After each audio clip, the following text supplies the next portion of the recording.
All right, kids, gather around. It's time for Dad Does Books. I'm a dad, and I'm here to read you some books that I really like. Not like a teacher, not like someone on TV, like a dad. So kids, everyone, settle back and let me tell you a story.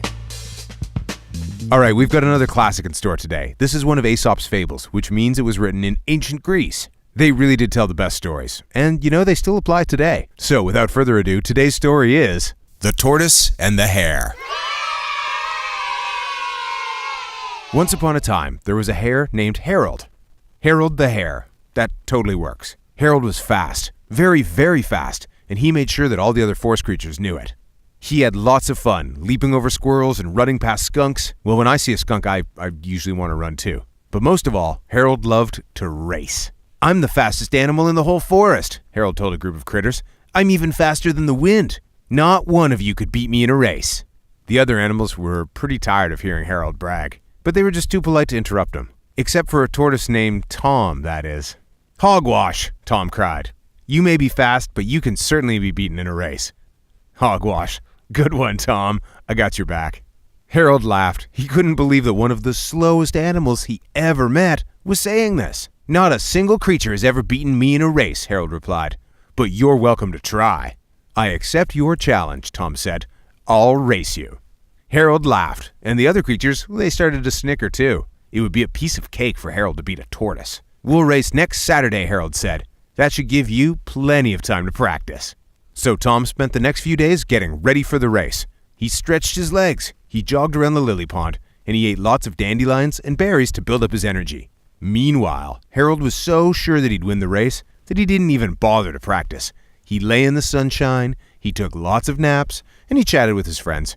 He seemed pretty sure of himself, and because of it he was acting pretty lazy. On the day of the race, the forest critters gathered around the starting line. Even though they didn't really think Tom would win, they were really excited to see him try. "May the best animal win," Tom said kindly. "Good luck," Harold replied. "You're gonna need it." Well, that's not very sportsmanlike. I think Mr. Harold could learn a thing or two about good sportsmanship. Don't you? "On your marks," said the referee. "Get set, go!" Harold took off so quickly that a big gust of wind blew Tom around until he was facing backwards. The crowd cheered. What an exciting start! By the time Tom was facing the right direction, Harold was long gone. Tom set off down the path at a slow and steady pace. A group of snails on the sideline, they cheered like wild. "Come on, Tom, you can do it!" I guess for snails, a turtle is a real speedboat. Tom finally reached the first bend in the path. Harold was nowhere to be seen, but Tom wasn't worried. He put one foot in front of the other and continued down the racetrack. Farther down the path, Harold was running so fast that the petals were blowing off flowers when he flew by them. "I can't believe that silly tortoise thought he could beat me," Harold thought smugly. "I'm definitely going to win this race." What's that old expression? Pride before the fall? Boy, I kind of hope that happens right now. Harold suddenly skidded to a stop. His friend George was lying under a shady tree, so Harold stopped to chat. "Hello, Harold," George said. "Why are you in such a hurry?" "Oh, I'm just running a race," Harold replied. "But it won't be too hard to win, since I'm racing Tom." As Harold and George laughed at the idea of a tortoise racing a hare, Tom crept past them quietly. The silly hares were so busy chatting that they didn't even notice him. Just as Tom thought he was safely past them, Harold laughed. "Look at that tortoise go," he said to George. "He really thinks he's going to beat me." "Go get him, Harold," George said. Harold rushed past Tom, and the tortoise was blown over. When he looked up, he saw Harold disappearing down the path. That pesky hare had passed him again. Tom stood up, dusted himself off, took a step, and then another, and continued on his way. All right, well, this is an exciting race. It definitely seems like Harold is a lot faster than Tom, but you know what? It doesn't seem like he's all that focused. Maybe he's a little too sure of himself. Tom seems like he's just going to put one foot in front of the next foot, in front of the next foot, in front of the next foot, until he gets to the finish. Harold, on the other hand, well, we'll have to see what comes up next. All right, back to the story. Harold was having lots of fun racing Tom. The tortoise was far behind him, and Harold was certain he would win. Harold did a somersault, and then a cartwheel.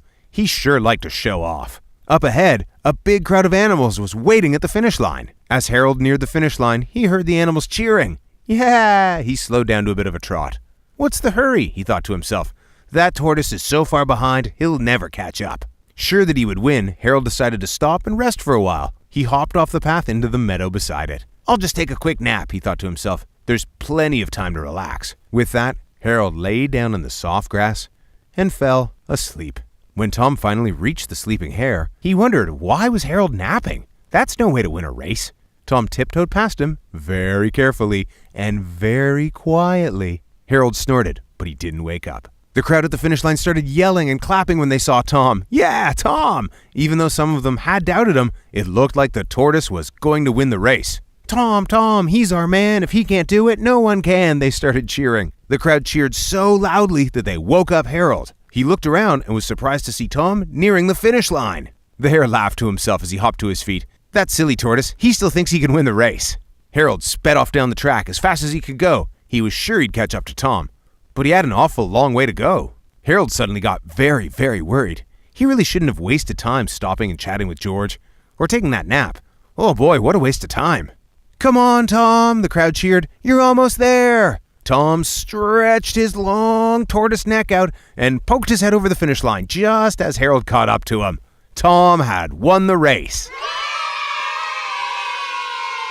That was a great race, Tom said to the hare. No hard feelings? You beat me fair and square, Harold admitted. I may be fast, but I'm not always very wise. Slow and steady sure beats hurried and careless. That's a really good lesson. From that day forward, Harold worked hard at everything he did. The tortoise and the hare became great friends and lived happily ever after. And that's the end.